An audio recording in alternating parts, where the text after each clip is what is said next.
Welcome to the Justice in Heels podcast. I'm your host, Danielle Hayward, and I'm thrilled to have you join us for season 4 of the podcast. This season will focus on compliance-related topics, and the goal is to simplify compliance for business owners. Let's get started. Good day, everyone, and welcome to a brand new season of the Justice in Heels podcast. So, there has been a rapid development of AI recently, and I think it leads to both a lot of opportunities but also to a lot of risks. So today, joining me, I have Nicolette Skuman-Low, who is a regular on the podcast, and she's going to tell us a bit more about AI cloning and how it can affect your business. Nicolette, how are you? Good, thank you. How are you? Thank you, as Oh, wow. always, for inviting me. It's such a pleasure. It's always such an honor to have you on the podcast.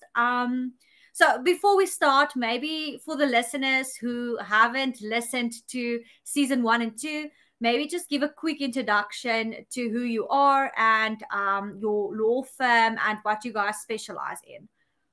Oh, thank you so much. I'm Nicolene Skuman-Low. I'm an attorney, conveyancer, notary public, mediator, and a legal project professional. I practice as such at Skuman Law Incorporated, based in Cape Town, South Africa, where we proudly serve the legal needs of the entrepreneur.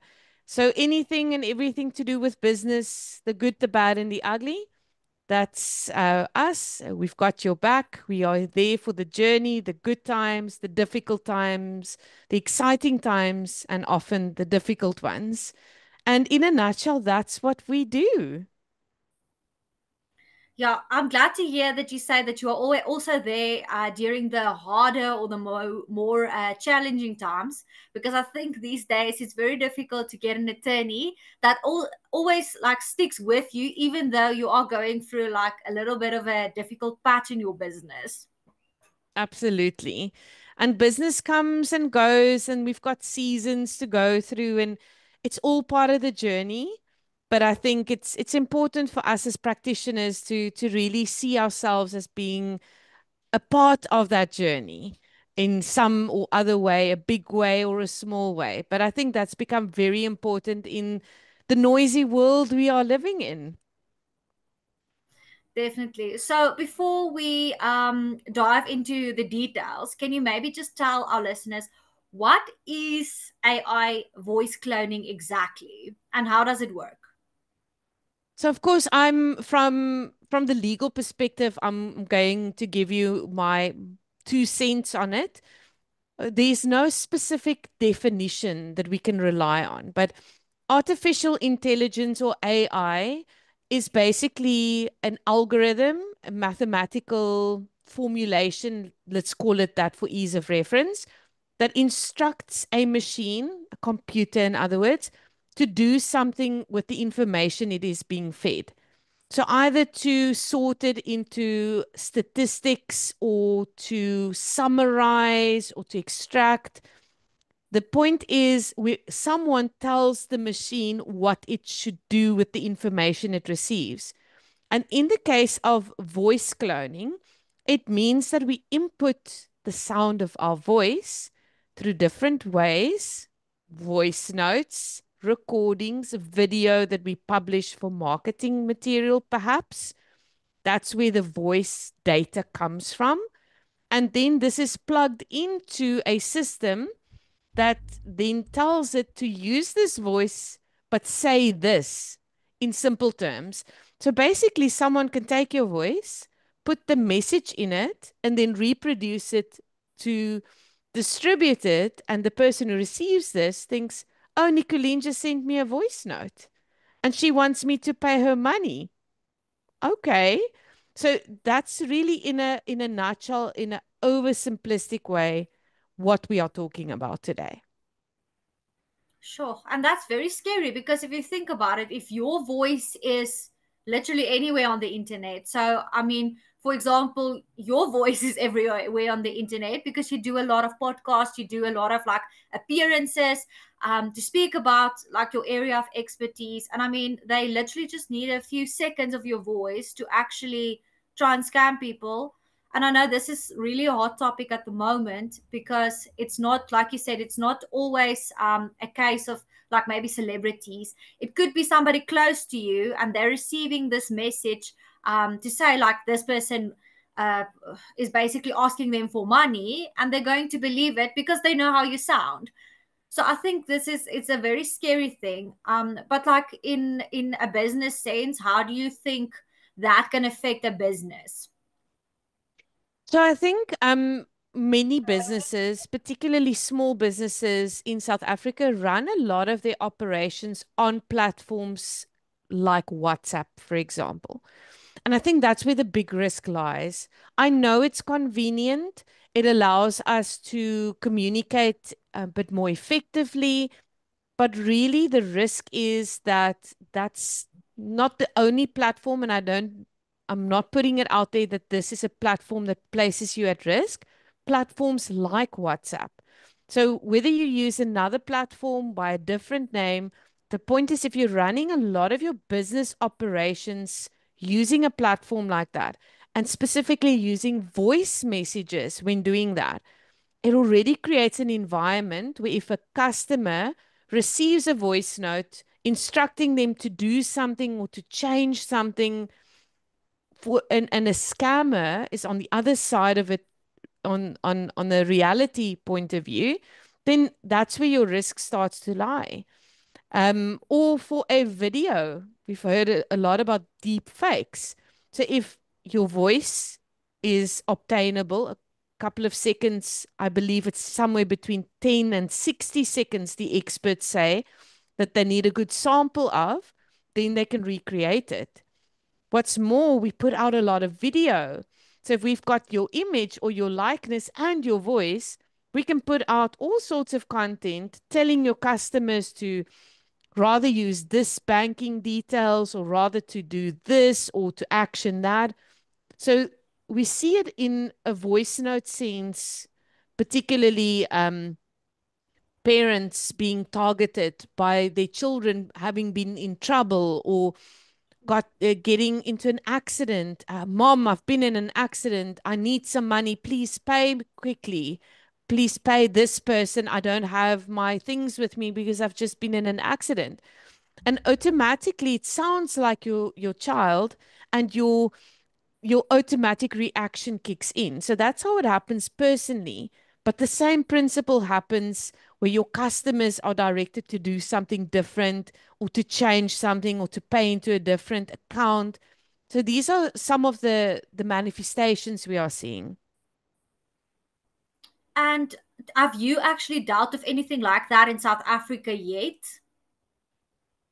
We haven't dealt with that specific scenario yet, but I think it's a matter of time before it starts to happen.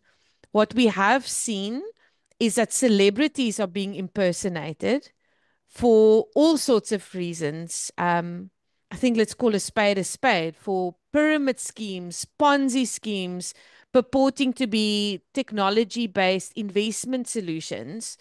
So I think the more high profile you are, the more famous you are, the more of a celebrity you are, the more you are at risk as we sit here today. What we see in businesses is less of the deep fake video and voice cloning, but we see a lot of business email compromise happening. In other words, someone takes your email address, changes something very slight on it, and sends your customers an email telling them, we've changed our banking details. Please pay your invoice into this account. We are just making some changes. So please, your cooperation would be valued. And the unsuspecting customer gets this email. They don't see the difference because it's usually so very subtle and act upon it. But the deep fakes, I think, in our marketing materials, directing people to behave differently or to interact with us differently is a risk we may start seeing because that's what other countries are seeing. For now, it's confined to individuals that are well known, and scammers are basically hijacking their identity in order to scam people out of their money. Yeah, it's quite a serious matter, but I always like chuckle a bit when I hear all of these, especially like the older men that really fall for these messages that they receive from so-called celebrities, and asking them to pay them money or whatever the case may be, and they don't even look at, for example, like if it's on Instagram, at the followers and all of that. But I mean, it's a very serious thing that's actually happening. And I've recently heard about somebody who said that they received like a voice message on Instagram from Megan Fox.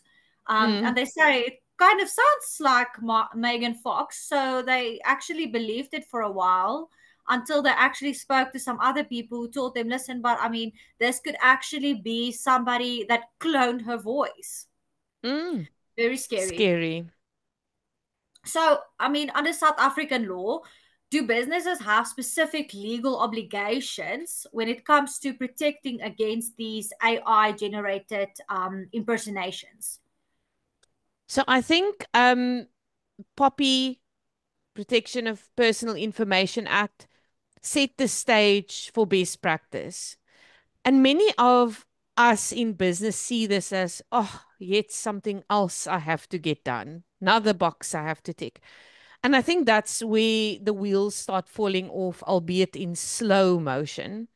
We need to stop seeing privacy regulations as something we need to sigh about and tick a box on. We need to change our interaction with data, our relationship with data, and to really live those principles, because that's a really good piece of legislation. If we also logically think about how these things happen, there's a entry point. In other words, a point where your system is breached, your voice is taken, you did not say yes to that happening, right? So there's an entry point where the data or the system is intercepted. Then there's an extraction of that, and then the ultimate end game plays out. The actual crime gets committed, right? But it's actually, if you think about it, an entry point, an access point, a processing effort, and a crime that follows that. So what should we do? That's the question. We should make sure that our data practices are aligned with best practice. Speak to professionals. Make sure you make it so difficult for them to get in. Do everything you can to make it difficult for them to get in. Have those firewalls, those antivirus. Invest in training for staff. Make sure that you've got strong passwords. Make it difficult for them. I know it's like an alarm system in your house. If someone really wants to get in, they will find a way, but make it as difficult as you possibly can. I think that's the first point. Make it as difficult as you possibly can for people to spoof, that's the proper word, your email. Um, make it difficult for them to get in. That goes a long way in avoiding this happening to you or your business or your customers. So I think that's the first point. If they are in, you want to know they are in. You want to know you've been breached. Speak to professionals, get those measures in place that you get an alert, and almost like the alarm that goes off if someone comes into your house uninvited, that you know that that alarm needs to go off, someone is in and someone is where they shouldn't be. That's step two. And then, of course, if all of that happens and you still have an issue occurring, you have to report it. You have to report it to the information regulator, to the people who may have been impacted if the breach happens with you in your business. And you have to make sure that if there's a crime being committed by this, you have to report it to our police services under the Cybercrimes Act. So you need to act quickly if that alarm goes off and if the proverbial lock doesn't drop to lock them out, to curtail the access. We need to then act quickly and decisively. So, can these voice clone recordings be seen as a form of identity theft or not really? Absolutely. Your voice is a biometric from a Poppy point of view. It's protected under the biometric data, like your face, like your fingerprint. It's uniquely yours and mine. So absolutely, it's part of our identity. And yes, it is usually used with the purpose of misleading the recipient. It's fraudulent. It's criminal no matter how we look at it. And yes, it does constitute that. But it also constitutes a unlawful processing of your personal information. So it is both civil and criminal in its ultimate application. And therefore, I think one should continuously make sure your applications on your mobile device, on your laptop, that these are up to date. That helps so that people cannot extract your data in that way. So good passwords, updating your applications regularly with the latest security, that already helps protect you and your voice specifically. Okay, that's very valuable information. Thank you for that. So we know that employee training is very important when we are looking at compliance topics. So anything like Poppy, Paya, all of that. So would you say that training is also super necessary in terms of these AI threats and cybersecurity threats? And also, how do you actually make it like, do you have to train everyone? Would you recommend only training the key personnel who work with these very sensitive information? It's a difficult question to ask and to answer. How long is a string, you know? I think all of us have a digital experience to life. If we bring that back to the human side of it, all of us have a digital footprint now. The problem is at work, we tend to use the same device for work and for fun, for personal. Many of us only have one cell phone. We don't we don't statistically see people segmenting this is my work phone and this is my personal phone anymore. So that I think as a point of departure makes it challenging, right? So we've got this dual function, one device. So if we look at it from that perspective, it would mean that we should train all our employees. Everyone that uses a device that interacts with our system. So let's take a very simple example that everyone will relate to.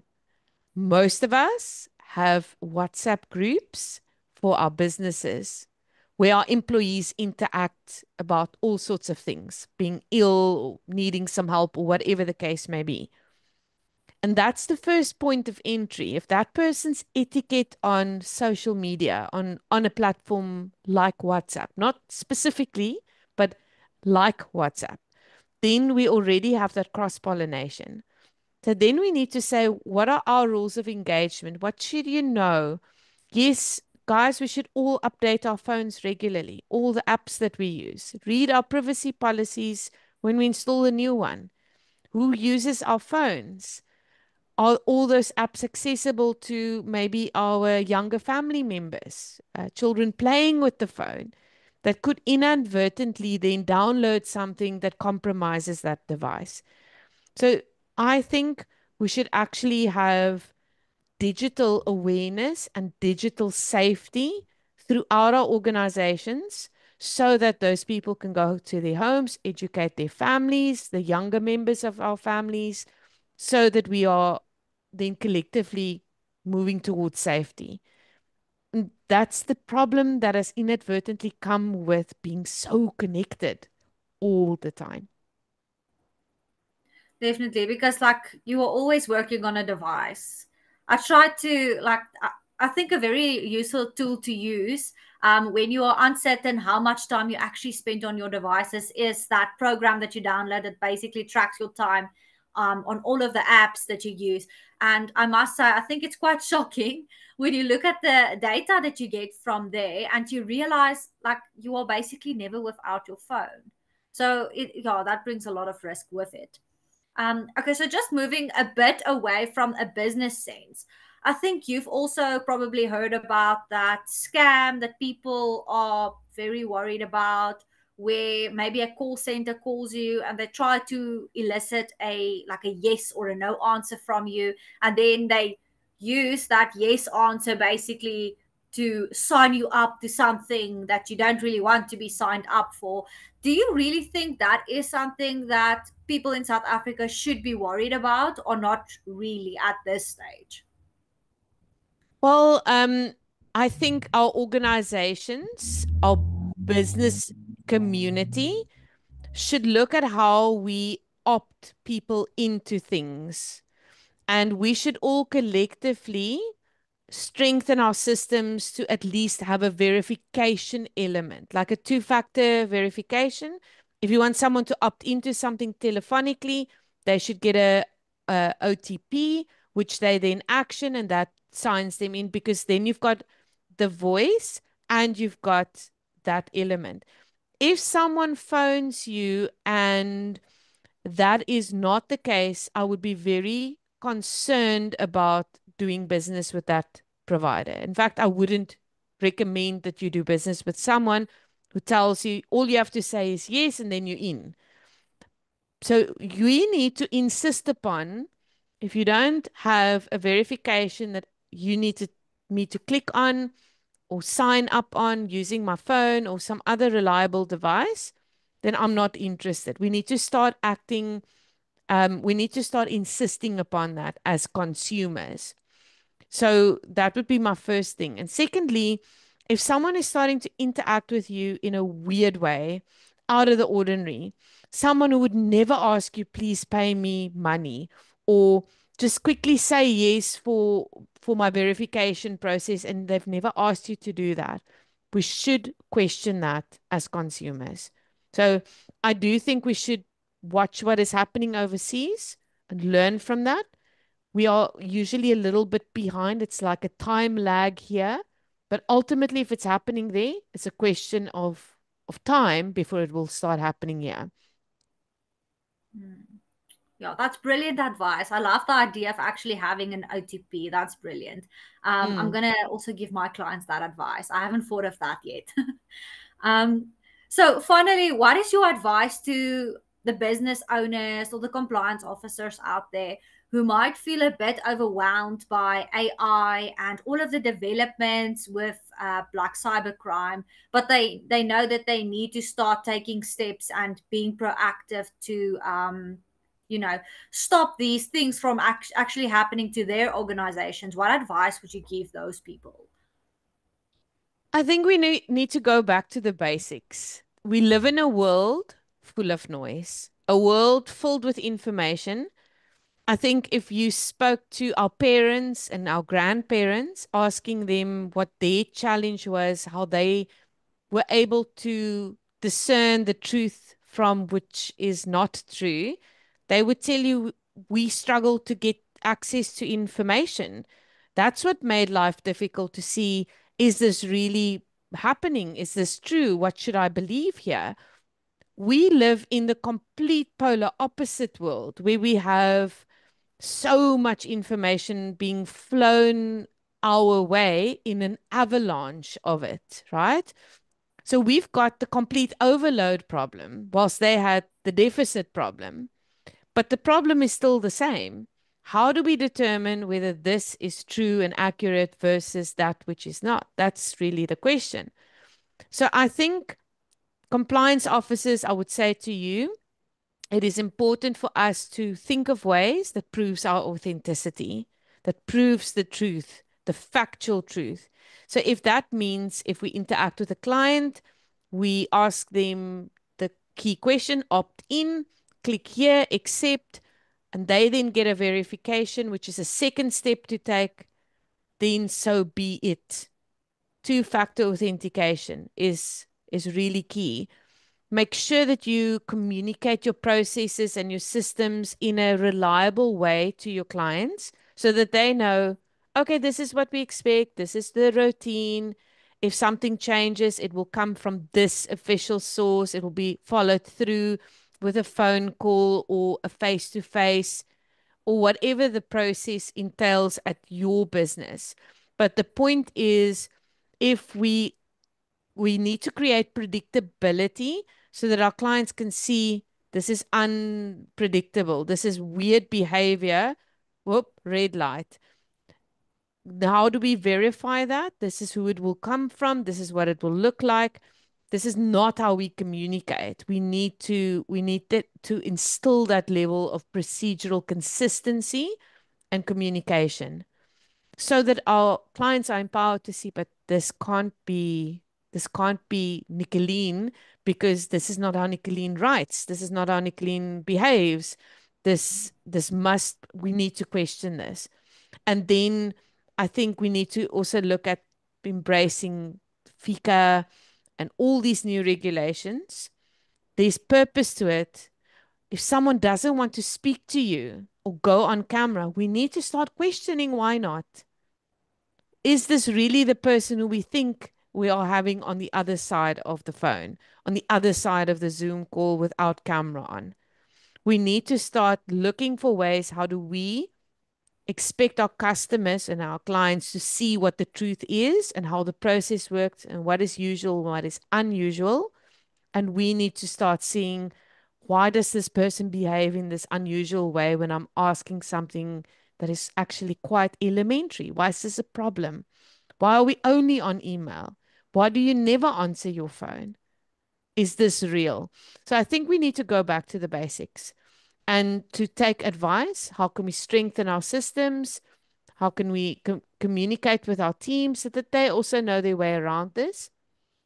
Because people are behavioral animals, right? We tend to pick a behavior and we tend to stick to the routine. We're pretty good at that. We are routine behavioral animals. So the minute someone starts behaving differently, starts writing differently, we should be very, not suspicious, that's a strong word. We should be cautious. We should start asking those questions. So I think compliance officers, we need to look at this beyond ticking the box. How do we instill credibility and authenticity? And what should we be teaching and showing our clients towards identifying unusualness? Thank you so much, Nicolene. This has, like always, been a very fun and insightful conversation. And I hope to have you on the podcast soon. Thank you so much for having me. And I'll definitely be back as soon as you'll have me. Where can our listeners reach you? If listeners want to know more about cybercrime, protecting yourself from it, voice cloning, online unusual behavior, POPI compliance, all of that, it's really a one-stop shop. We look at the good, the bad, and the ugly, as I said in the intro. Please contact us at skumanlaw.co.za. We would love to connect. Thank you for listening to this episode of the Justice in Heels podcast. If you enjoyed this episode, feel free to share it with your friends on social media and tag us. As this podcast has a legal element, just a quick disclaimer that all views expressed in this podcast are not necessarily the views of the firms, companies, or brands that we are associated with. Until next time, goodbye.